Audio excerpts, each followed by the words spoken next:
वालेकुम दोस्तों, मैं हूं प्रवेश संधीला। सोशल मीडिया टॉक शो के साथ हमारे साथ मौजूद हैं हसन अयूब खान साहब। अस्सलामु अलैकुम हसन भाई। वालेकुम अस्सलाम जनाब, क्या हाल है आपका? खैरियत से हैं? मिजाज अच्छे हैं आपके? चोई साहब द बिल्कुल ठीक। ग्रेट। अल्हम्दुलिल्लाह, शुक्र अल्लाह पाक का। हसन अयूब वाला रवैया डीजीआई एसपीआर ने कल मना लिया। क्या वजह बनी कि हाँ, हाँ। इतनी सख्ती? हसन अयूब की तो समझ आती है कि काफी सख्त हैं इमरान खान साहब, अडयाला के जी। चांसलर और बहुत सारी दूसरी चीजें, लेकिन डीजीआई नहीं, एसपीआर में। नाअहल इमरान अहमद नियाज़ी मैंने कहा, उन्होंने नाअहल नहीं कहा, उन्होंने ज़हनी मरीज़ कहा है। अच्छा जी। मैं तो कहता हूँ ना, नाअहल इमरान अहमद नियाज़ी साहब, नाअहल हैं जी। जी। फैक्चुअल बात करता हूँ, मैं भी कोई मतलब अपने पास से बात नहीं करता। इमरान खान साहब नाअहल हैं, आज की तारीख में काउंसलर तक मुंतखब नहीं हो सकते। तो इस हकीकत से आप जो मर्ज़ी कहें, लेकिन वो कैद हक़ में भी कैद नहीं है। वो बल्कि करप्शन और करप्ट प्रैक्टिस साबित होने पर उनको सज़ा दी है अदालत ने 14 साल की। तो वो करप्ट शख्स हैं। नायब अदालत की जानिब से डिक्लेयर्ड करप्ट आदमी है इमरान अहमद नियाज़ी, जो कन्विक्ट है और आज की तारीख में काउंसलर नहीं बन सकता, तो ये बात सच है। चले ठीक है, हो गई आपकी बात। तो लेकिन ये जो डीजीएसपीआर कल ने भी फैक्चुअल बातें की हैं जी, फैक्चुअल बातें की हैं, उन्होंने सच बोला है। उन्होंने सच ज़हनी बोला है मरीज़ और ज़हनी मरीज़ आपको कह शुबह है? देना, ज़हनी मरीज़ साबित कर देना। आपको शुबह है? आपको शुबह है? लेकिन डीजीआईएसपीआर है, फ़ौज है, एक सियासतदान को। नहीं, वो सियासतदान की जो अगर जो 4 गिट की ज़ुबान हो अपनी और वो यानी उनको आसिम मुनीर फ़ोबिया में मुब्तला हो, मर्ज़ हो और जिसमें उनको तकलीफ़ हो कि एक शख्स जिसको अल्लाह ताला ने इतनी इज़्ज़त दे दी है कि वो इस वक़्त उसका इंटरनेशनल स्टैचर इमरान खान से कई गुना ज़्यादा बड़ा है। तो उसकी तकलीफ़ वो अपनी जो है वो जेलसी और हसद के अंदर वो अगर फ़ुज़ूल बकवासात लिख दे अपने ट्वीट्स के अंदर, तो वो बंदा उसकी ज़हनी कैफ़ियत जो है वो बड़ी वाज़ी होती है ना, तो वो ज़हनी तौर के ऊपर उनको जो मर्ज़ लाहक है, उसको मर्ज़ भी हो, ज़हनी भी हो, तो ज़हनी मरीज़ ही कहेंगे, उसको क्या कहेंगे आप? आप बताएँ। मेरी तो ये तारीफ़ है ज़हनी मरीज़ की। चलें, अगर ठीक आपका हो गया। इख्तिलाफ़ है तो बता दें। नहीं, नहीं, ठीक नहीं होगा, मैं नहीं, इख्तिलाफ़ है या आपका आप मेरे साथ मुत्तफ़िक हैं?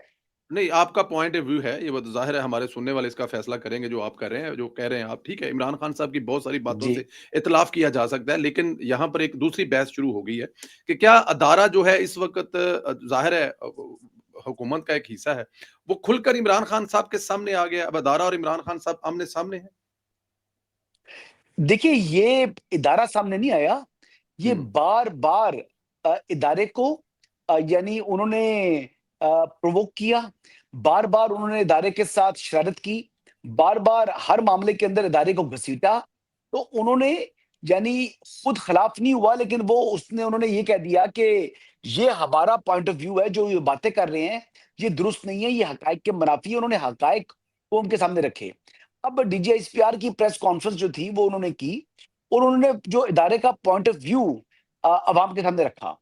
अब जिस तरीके से पाकिस्तान तहरीक-ए-इंसाफ आगे से रिएक्ट कर रही है, आप ये देख लें कि मैं आपको ये कहूँ कि कहते हैं ना कि जब गीदड़ की मौत आती है, तो वो शहर का रुख करता है। तो हुँ। अब ये बेसिकली जो उनका तर्ज़े अमल है, जो इस वक़्त उन्होंने काम शुरू कर दी है, इसका कॉन्सेक्वेंस तो उनको फेस करना पड़ेगा अब। अब उसके बाद से वो जिस किस्म की मुग़रदात बक रहे हैं, तो उनकी आपका क्या ख़्याल है कि जान खलासी हो जाएगी? क्या माफ़ी हो जाएगी? मुझे तो माफ़ी दिखाई नहीं दे रही।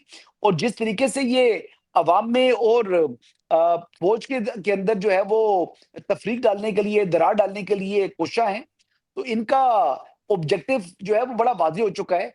ये वो इंडियन एजेंडा है जो कि दिल्ली का एजेंडा है, जिसके ऊपर ये भी जो है वो अमल दरामद कर रहे हैं। तो ये बात कहना, ये गलत नहीं है। मैं सुन रहा था मुख्तलिफ सहाफ़ियों को, हामिद मीर साहब को, एक्स-वाई-ज़ेड को कि किसी एक फ़ौजी को कर दें। भाई माज़ी को छोड़ो ना, आज की बात करें। आज की बात ये है कि जनाब अली, क्या इमरान अहमद नियाज़ी जो कर रहा है वो हुब्बुल वतनी कहलाएगा? मैं स्ट्रेट फॉरवर्ड बात कर रहा हूँ। माज़ी के पीछे छुपने की कोशिश ना करें। आज की हकीकत पर बात करें, आज की रियलिटीज़ पर बात करें। माज़ी में जिन लोगों ने किया उनका एहतिसाब जो है वो अब तारीख करेगी। वो अब दुनिया में नहीं रहे। उनका जवाब ये लोग नहीं दे सकते। ठीक है? अगर इदारे के अंदर भी किसी ने कानून की आइन शिकनी की है, कानून की खिलाफवर्जी की है, तो वो आइन शिकनी का जवाब वो शख्स खुद देगा। लेकिन जो मौजूदा आपकी एस्टेब्लिशमेंट है, मैंने कब कहा है कि एस्टेब्लिशमेंट से गलतियाँ नहीं हुई? मैं भी कहता हूँ, लेकिन मौजूदा एस्टेब्लिशमेंट क्या गलत कर रही है? आप मौजूदा जो जो जो आप ऑपोज़िशन है तहरीक-ए-इंसाफ, उसकी हरकतें देखें, उसका अमालनामा देखें, उनकी खिलाफ चार्जशीट देखें, उस पर बात करें ना। माज़ी में क्यों झुकते हो? सही, बिल्कुल माज़ी के सामने लेकिन आप मुझे ज़रा ये बताएँ कि हसन जो कल जिस तरह खुलकर सामने आकर प्रेस कॉन्फ्रेंस की और एक सियासतदान को सिक्योरिटी रिस्क करार दिया गया है। इससे पहले भी कहा जाता रहा है मतलब कि लेकिन शायद इस तरह खुलकर सामने नहीं आकर कहा गया मियाँ साहब के बारे में या फिर दूसरे भुट्टो साहब के बारे में, बेनज़ीर, मरियम।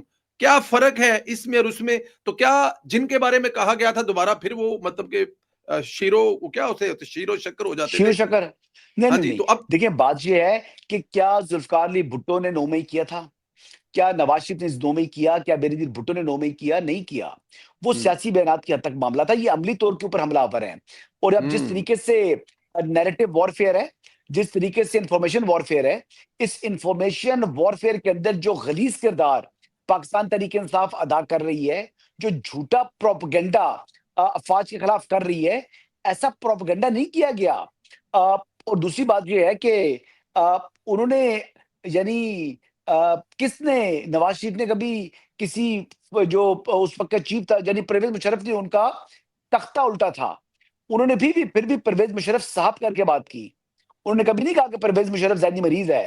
उन्होंने कभी नहीं कहा कि परवेज़ मुशर्रफ जनाब फलाँ कर रहा है, नाम नहीं बिगाड़ा उन्होंने। कोई ऐसी-वैसी बात नहीं की। उन्होंने मुशर्रफ लॉ की बात नहीं की। उन्होंने कहा हाँ जी, आइन मुअत्तल है, मार्शल लॉ है, फलाँ है, जो ग्राउंड रियलिटीज़ थी नवाज़ शरीफ साहब ने वो बयान की थी। बेनज़ीर साहिबा ने भी कभी इस किस्म की हरकत नहीं की। यानी इवन के जब बेनज़ीर साहिबा की शहादत होगी, तो पीपल्स पार्टी ने जो जलाओ-गिराओ हो रहा था, उसको रोकने में पीपल्स पार्टी की लीडरशिप ने रोल प्ले किया। पाकिस्तान खप्पे का नारा लगाया। और ये क्या कर रही हैं? ये कह रही हैं जी कि ये वो लोग हैं जो कहते हैं कि खान नहीं तो पाकिस्तान नहीं। देखिए वो आज से दिल्ली नहीं कह चली रहे। गई थी उनकी लीडर और ये आज ये से कह नहीं रहे कह थे रहे। ये कि तो 2 ढाई साल से खान कह रहे हैं नहीं इमरान तो खान नहीं पाकिस्तान तो नहीं। जी। हाँ जी, वो कहते हैं कि ji Imran Khan larger than life है। भाई पाकिस्तान जो है उससे वो आगे कुछ भी नहीं है। पाकिस्तान के मुकाबले में पाकिस्तान की जूती के बराबर जो है इमरान खान की हैसियत नहीं है। क्या बकवास करते हैं ये लोग? ये क्यों इस किस्म की गलीज़ जो है वो एक गुफ्तगू उन्होंने शुरू की हुई है।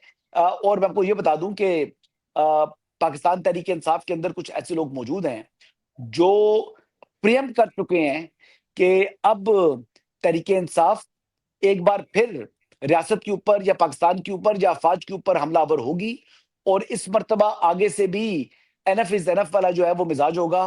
तो इसलिए वो लोग बहुत परेशान हैं।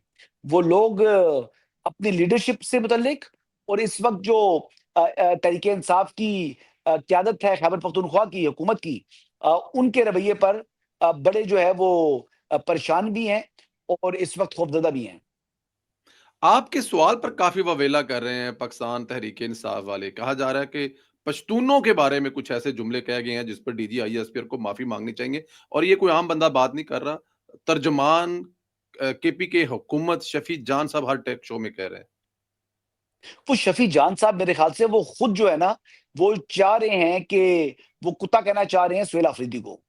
अच्छा तभी जी। वो कंधा इस्तेमाल करने की कोशिश कर रहे हैं आईएसपीआर का। लेकिन एक्चुअल तो डीजी आईएसपीआर ने आपने सुनी है ये बात तो नहीं की थी ना। जी। ये तो शफ़ील जान कह रहा है। ये शफ़ील जान के ट्वीट से ये बात शुरू हुई और हर टॉक शो के अंदर वो ये बात रिपीट कर रहे हैं और मुतालबा करते हैं, साथ कुत्ता भी कहते हैं सुहेल अफ़रीदी को और साथ मुतालबा करते हैं जी डीजी आईएसपीआर माफ़ी माँगे। बट डीजी आईएसपीआर की जूती माफ़ी माँगती है आपसे। ठीक है, पहली बात। दूसरी बात ये है कि उसने ये बात की भी नहीं है। और शफ़ी जान साहब जो है वो बार-बार तरीके-तरीके से जनाब सुहेल अफ़रीदी को कुत्ता कह रहे हैं, पता नहीं क्यों कह रहे हैं। वो गुस्सा है अच्छा। उनको, अपना ज़ाती गुस्सा है, जो निकाल रहे हैं सुहेल अफ़रीदी के ऊपर। अ, देखिए सुहेल अफ़रीदी साहब उसके चीफ मिनिस्टर हैं और वो शफ़ी जान ना भूलें कि वो इस वक़्त भी लीडर ऑफ़ द हाउस हैं और उनके कैबिनेट के हेड हैं। आप उसकी कैबिनेट का मेंबर हैं। किस मतलब कैपेसिटी में उनको कुत्ता बार-बार कह रहे हैं? क्योंकि डीजी एस्पर ने तो नहीं कहा, ये तो शफ़ी जान कह रहा है। हाँ, ये टेक्निकली देखिए बात मैं ठीक बड़ा कह रहे हैं। खुश हूँ, मैं शफ़ी जान की इस बात पर खुश हूँ, वो कहे। मैं तो बड़ा खुश हो रहा हूँ, मैं बड़ा इम्प्रेस हूँ शफ़ी जान से, मैं बता चुका हूँ ना कई दफ़ा पहले भी हाँ आपको, जी, आप कि मैं पिछले प्रोग्राम में उनकी बता चुके हैं जो आप बड़े शोबा उससे उनकी जो शोबा इत्तलात के लिए खिदमात हैं, मैं उसका बड़ा मुतरिफ़ हूँ और यही मैं कह रहा हूँ कि तहरीक-ए-इंसाफ के वज़ीर इत्तलात भी यही रहे हैं, हुकूमत के और शोबा इत्तलात खैबर पख्तूनख्वा का चैप्टर भी इनको दिया जाए। और फिर वो किस-किस को कुत्ता कहेंगे, ये मैं देखना चाह रहा हूँ। चले ठीक है।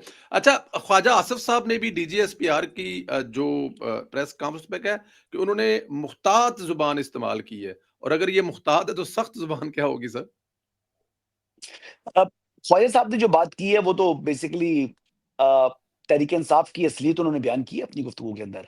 उन्होंने जो इंडियन मीडिया पर जाकर इमरान खान की बहनों का रोना-धोना जो था, जो इंडियन प्रोपेगेंडे के साथ हम आवाज़ होना था, उसको भी टारगेट किया और साथ उन्होंने अपने जो वो मीडिया से गुफ्तगू की है उसमें उन्होंने ये भी कहा कि जो मार्का हक के दौरान जिस तरह पूरी दुनिया की जानिब से जो अफ़वाज के साथ यकजहती और पाकिस्तान के साथ जो है वो सपोर्ट हो रही थी, तो ये विद इन पाकिस्तान रहते हुए इन्होंने वो सपोर्ट जो है फराहम नहीं की। बल्कि मुझे याद है कि leader of the opposition Omar Ayub जो है, वो कहते थे कि जनाब हमारे पास जेट्स को उड़ाने के लिए फ्यूल नहीं है। वो कहते थे कि जनाब ये जो शेल्स हैं इन्होंने यूक्रेन को बेच दी हैं, ये लड़ेंगे किस तरीके से? फिर दुनिया ने देखा कि पाकिस्तान की फ़ौज किस तरह लड़ी। यही बात की थी डीजीएसपीआर ने और वो पाकिस्तान डिफ़ॉल्ट कर जाएगा और ये तमाम बातें उन्होंने की ना कि ये क्या सोहेल अफरीदी ने की थी? ये बातें सारी इमरान अहमद नियाज़ी की हुई बातें हैं या तहरीक-ए-इंसाफ के एक माइंडसेट की हुई बातें हैं। लेकिन उसको उन्होंने सोहेल अफरीदी के जो है वो सर जो है वो थोपा। तो ठीक है, वो बेसिकली दोनों तरीके से चाह रहे हैं कि एक तो एस्टेब्लिशमेंट जो है वो टारगेट करे सोहेल अफरीदी को और दूसरा वो चाहते हैं कि हुकूमत टारगेट करे सोहेल अफरीदी को और साथ वो बातों-बातों में कुत्ता भी खुद कह रहे हैं सोहेल अफरीदी को। तो उनके लिए तो विन-विन है कि हुकूमत की और सोहेल अफरीदी की हो जाएगी लड़ाई और फ़ायदा किसका हो सकता है जी? मैंने तो वैसे कहा था कि इनको वज़ीर आला होना चाहिए, लेकिन उन्होंने मेरे ख़्याल के मुताबिक अपना ज़हन बना लिया है कि वो खुद को वज़ीर आला तस्वुर कर रहे हैं। तो बना दें, वज़ीर आला भी बना दें उनको, मुझे कोई इतराज़ नहीं है। शफ़ी जान साहब वज़ीर वज़ीर आला खैबर पख्तूनख्वा बनते हैं तो बने, मुझे क्या मसला है जी? मेरा बिल्कुल कौन-सा सही है। फूफी का बेटा है सोहेल अफरीदी, लेकिन ये ना कहें, कुत्ता ना कहें उनको। वो बार-बार कुत्ता कह रहे हैं उनको। चलें ठीक है, तो वो कह रहे हैं उनको कहने दें, मैं और आप नहीं कहते। मुझे ज़रा नहीं, ये मैं बताएँ। तो कभी भी नहीं कहूँगा। मैं तो कभी भी नहीं कहूँगा। शफ़ील जान बार-बार उनको कुत्ता कहते हैं। कहते हैं सोहेल अफरीदी को कुत्ता कहा है डीजे इश्तियार ने। हालाँकि डीजे इश्तियार ने ये बात नहीं की। ये शफ़ी जान बार-बार कर रहे हैं और ये कुत्ते का लफ्ज़ जो है वो उनको बहुत पसंद आ गया है। चलें जी, वो वैसे अपने। पसंद तो ये सोहेल अफरीदी को भी थे। ये लफ्ज़ हाँ सोहेल जी, अफरीदी को उन्होंने पसंद भी। है कि उन्होंने कहा था मसाजिद में कुत्ते बाँधते हैं। हाँ, तो वो इंतहाई उन्होंने बेहुदा भी वाक़या गुफ्तगू नहीं थी बयान उनकी। किया। अच्छा इनसे पूछे कोई बंदा, आप बताएँ कि ये कब का वाक़या है जी? ये कौन से वाक़यात हैं? कितने वाक़यात हैं? किस जगह के हैं? कोई इसकी वीडियो है? कोई ऐसी चीज़ है? पेश करो। वो एआई जनरेटेड वीडियो जो दी थी आपने, ठीक है? ये वो लोग हैं जो कि यही तो सारी प्रेस कॉन्फ्रेंस थी डीजे एसपीआर की, कि झूठा प्रोपेगेंडा करते हैं। इन्होंने ज़हन के ऊपर अपने दिमाग के अंदर फ़ौज को सवार कर लिया है और इनके पूरी जो सियासी उनका जो कहते हैं ना कि बयानिया है, वो फ़ौज के खिलाफ खड़ा है। अपनी प्रोग्रेस से, अपनी परफ़ॉर्मेंस को ये पद से पुश डालने के लिए ये हरकतें कर रहे हैं। मैं वो एक और बात बता दूँ, कल ये हयाताबाद के अंदर जो मेडिकल पता नहीं कौन-सा कॉम्प्लेक्स है नहीं, दोबारा ये यहाँ से दोबारा ले लीजिएगा। कल जी तहरीक-ए-इंसाफ जलसा करने जा रही है। जिस स्टेडियम के अंदर ये जलसा होने जा रहा है, उसकी वो 60,000 स्क्वायर फीट उसकी जगह है। उसकी अगर टोटल कैपेसिटी देखी जाए, अगर शोल्डर टू शोल्डर लोग खड़े हों, पैक होकर खड़े हों, तो 20,000 का मजमा इकट्ठा हो सकता है। और अगर 1-1 फुट के फासले पर खड़े हों, तो वहाँ पर तकरीबन 11,000 का मजमा आ सकता है। तो ये 5-6,000 7,000 से ज़्यादा बंदे लेकर नहीं आएँगे। टारगेट उन्होंने रखा हुआ है खुद अपना 25,000 का। जब तक 25,000 का टारगेट रखा होगा, तो बंदे इनके हमेशा जो इनकी रवायत है वो 5-7,000 8,000 बंदा होगा, लाइटें लगाएँगे, ऊपर चिपकाएँगे और कहेंगे, "ओह! जनाब लाखों का मजमा आ गया।" इनकी हैसियत खत्म हो गई है खैबर पख्तूनख्वा के अंदर। केपीके में भी है कविता। मुलाकातें अब नहीं होंगी, अलीमा खान साहिबा को सुना है किसी हलकों से कोई सपोर्ट वगैरह मिला करती थी। उनके बेटे वाले जो बेटा अगर अरेस्ट हुआ, फिर वो छूट भी गया, दूसरी बहन का बेटा अभी भी अंदर है। ये बातें एक हुआ करती थी। क्या वो सिलसिला जारी रहेगा? अलीमा खान साहब भी किसी जगह से कोई लाडली रहेंगी? और मुलाकातों के हवाले से क्या अपडेट है? अच्छा जी, हलीमा खानम का जो लाडला प्रो मैक्स वाला स्टेटस था, वो खत्म हो चुका है। वो उनको सहूलतकारी नहीं मिलेगी, पहली अच्छा जी। बात। और दूसरी बात ये है कि मुलाकातें जो हैं, वो अब नहीं होंगी। और सोशल मीडिया के ऊपर इन्होंने जो जो तूफ़ान लाना था, जो-सा ये कार्ड खेलना चाहें, ये पख्तून कार्ड खेलना चाहे, वैसे तो पख्तून बड़े गयूर हैं, वो बेसिकली वॉर अगेंस्ट टेरर के अंदर उनकी बड़ी कुर्बानियाँ हैं। लेकिन पख्तूनों को भी ये बेसिकली जो गाली बेसिकली पख्तूनों के लिए नहीं थी, ना सोहेल अफरीदी के लिए थी। लेकिन ये खुद अपनी ज़ुबान से गालियाँ दे रहे हैं पख्तूनों को भी और सोहेल अफरीदी को भी। तो मैं तो ये कहूँगा कि शफ़ी जान साहब, आप खुद पख्तून हैं, आप उस सूबे से आपका ताल्लुक है, आप हुकूमत का हिस्सा हैं। आप अपने पख्तून भाइयों को किस तरीके से गाली निकाल सकते हैं? ये शफ़ी जान गालियाँ निकाल रहा है, ये गलत कर रहा है। ये पख्तून भाइयों को जो गाली निकालता है, मैं इसकी बहुत सख्त मज़म्मत करता हूँ। ये बात काबिल बर्दाश्त नहीं है। और देखिए उन्होंने की वॉर अगेंस्ट टेरर के अंदर जो कुर्बानी है, जो केपी पुलिस की कुर्बानी है, वो बिल्कुल खराज तहसीन की मुस्तहिक है। लेकिन जो आपका अमल है, ये खराज तहसीन नहीं बल्कि आपको लानतें समेटनी चाहिए कि पख्तूनों को गाली निकाल रहे हैं आप, पूरी कौम को गाली निकाल रहे हैं। मैं पंजाबी हूँ, मुझे तकलीफ हो रही है ये बात सुनकर। ये बात नहीं कर सकते आप, पख्तून को गाली नहीं निकाल सकते। और आप अगर चीफ मिनिस्टर को निकालना चाहें तो आपकी मर्ज़ी है, लेकिन वो आपने को 10-15 मर्तबा तो निकाल चुके हैं इस टाइम तक। चलें, मुलाकातें भी नहीं हो रही। डीजीआईएसपीआर पर ज़ाती हमले हो रहे हैं, उनके वालिद साहब को दरमियान में ले आए हैं और एक एक कैंपेन चल रही है, वो अभी से बता रहा हूँ मैं आपको, शायद आपके भी नॉलेज हो, उनकी फैमिली को भी किसी जगह पे पीटीआई इन्वॉल्व करने के बारे में प्लानिंग कर रही है। इस पर क्या कहें? देखिए जी, बात ये है कि डीजीआईएसपीआर अहमद शीफ चौधरी उन्होंने अफ़वाज पाकिस्तान का मौक़िफ़ सामने रखा था। उन्होंने जो बातें की हैं, वो आर्म्ड फोर्सेस की बातें थी। सिर्फ़ फ़ौज की नहीं, वो एयर फ़ोर्स की भी यही ज़ुबान है और पाक बहरिया की भी यही ज़ुबान है। यही उनके ख़्यालात हैं इमरान अहमद नियाज़ी और तहरीक-ए-इंसाफ से मुतल्लिक। और एक बात ये वाज़ेह रखें कि जो चीफ़ ऑफ डिफेंस फ़ोर्सेस हैं, वो इस वक़्त अफ़वाज पाकिस्तान के सरबराह हैं। उनका यानी उनको टारगेट करना जो अफ़वाज को टारगेट करने के मुतरादिफ है। वो एक फ़ैमिली है और इस फ़ैमिली के अंदर जिस तरीके से जिसके हेड के ऊपर ये हमलावर हुए हैं, तो पूरी की पूरी जो फ़ोर्सेस हैं, वो अब इनके ऊपर लानतें भेज रही हैं। तो पाकिस्तान ये कि बड़ी ज़बरदस्त बात की थी कि हमेशा जो है ना मुल्क के अंदर एक फ़ौज होती है, या आपकी अपनी फ़ौज होती है या दुश्मन की फ़ौज होती है। ठीक तो है। बात ये है कि पाकिस्तान के अंदर अफ़वाज पाकिस्तान जो है वो मौजूद हैं और इनके वजूद से इनको तकलीफ़ है। अगर अफ़वाज पाकिस्तान के वजूद से किसी को तकलीफ़ है, तो वो मुल्क का जो है ना वो दोस्त नहीं बल्कि दुश्मन ही होगा। और इस वक़्त सबसे ज़्यादा तकलीफ़ जो है वो इंडिया को है और इंडिया के मुकाबले में अगर किसी को तकलीफ़ है, तो वो पाकिस्तान तहरीक-ए-इंसाफ है। बिल्कुल ठीक है। ये खान साहब को अडयाला से किसी और जगह पे कोई दूर-दराज़ भी ज़ाहिर महफ़ूज़ जेलें हैं, जैसे मछ जेल है या फिर वो कराची में या फिर किसी और जगह पे, कभी ये भी कोई बात हुई है कि यहाँ से अगर कहीं दूर शिफ्ट कर दिया जाए, तो इनका ये सफ़र ख़त्म हो जाएगा बेचारों का, तहरीक-ए-इंसाफ वालों को? नहीं, नहीं, नहीं, ऐसी बात नहीं है। मैंने एक दफ़ा प्रपोज़ल दिया था, आपको याद करें साल पहले की बात है कि इनको जी। मध्य जेल भेजें या इनको जनूबी पंजाब की किसी जो है ना दूर-दराज़ की जो आखिरी जो जेल है, उस जेल में भेजें कि गर्मियाँ आ रही थी, मैंने कहा गर्मियों के मौसम में वहाँ पर बड़ा एन्जॉय करेंगे। ताकि ये मासीवाड़ा बनाया हुआ है अडयाला को, ये खत्म हो जाए, लेकिन अब वैसे ही खत्म हो गया काम। अब बैठ भी ज़्यादा इनको जो है ना वो रेड ज़ोन सुना है, हुल्लड़बाज़ी रेड या ज़ोन तमाशा करने की इजाज़त इलाका नहीं होगी। इलाका रेड ज़ोन करार दिया जा रहा है, सुना है। जी, मुमकिन है। इसको रेड ज़ोन हुँ। करार दे दिया जाए और इनको बिल्कुल किसी किस्म की अब जो सहूलतकारी थी, वो सारी बंद है जी। किसी किस्म की रियायत नहीं मिलेगी और मुझे लग रहा है कि आने वाले दिनों में एक पॉलिटिकल पार्टी वाला जो स्टेटस है पाकिस्तान तहरीक-ए-इंसाफ का, जो कि अभी 9 मई के बाद मुकम्मल रिस्टोर नहीं हुआ था, लेकिन किसी हद तक उनको कुछ यानी स्पेस मिली थी। वो स्पेस ये खुद अपने हाथ से गँवाना चाह रहे हैं और पाबंदी वो की बात ये कर खो रहे हैं? देंगे। पाबंदी की जी, बात कर रहे हैं? पाबंदी की पाबंदी बात नहीं कर जी, रहे हैं? बस पाबंदी ना भी लगी तो अमली पाबंदी होगी। अच्छा जी, पाबंदी अमली होगा। आखिरी सवाल, ये बाहर बैठे हुए जो भगोड़े हैं, उनका ज़िक्र तो बार-बार किया जाता है। प्रैक्टिकली वापस ला सकता है या उन पे कोई हाथ डाल सकता है पाकिस्तान?